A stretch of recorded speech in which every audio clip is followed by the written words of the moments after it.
करनी तो खाना ही शाम को। अल्लाह वारिस है। रोटी रब दी जाए, किराया भाड़ा बत्तियां दे बिल ये ही नहीं पूरे लेते पे, बड़ा खर्चा है। की करिए, ए उम्र मेरी घर बहन वाली है, ये मजदूरी करने वाली नहीं सरदा। मुड़ो की करिए, मजबूरी का नाम शुक्रिया है। तू नहीं आती तो मजदूरी फिर भी करते पे, सानू आसरा रब का है, बंदे का कोई आसरा नहीं।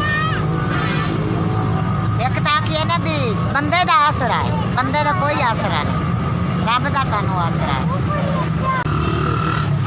किराया ते धक्के खा के चाहे उम्र गुजार लीए पुत्रा, बुढ़े हो चले हैं, मियाँ भी बुढ़ा है, आप भी बुढ़े हैं, 2 बेटे हैं, वो भी शायद मजदूरी करते हैं, पेट पूरे नहीं होते।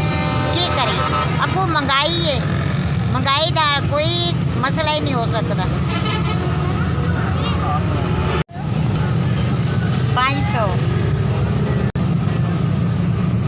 500 के छापर वंडे गए ने।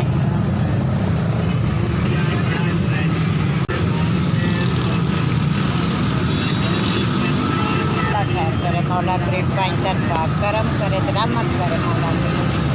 अल्लाह ताला पुत्रा तानू खुश रखे। मैनू 2000 दिता ही नहीं गया, 500 तो मेरा समान है गया, 2000 दिता है, 1500 रुपया थोड़ा मुनाफा है। अल्लाह ताला तंदुरुस्ती दे, मौला रहमत करे। अल्लाह खैर करे मौला करीब करम नमाजी करे तो रहमत करे।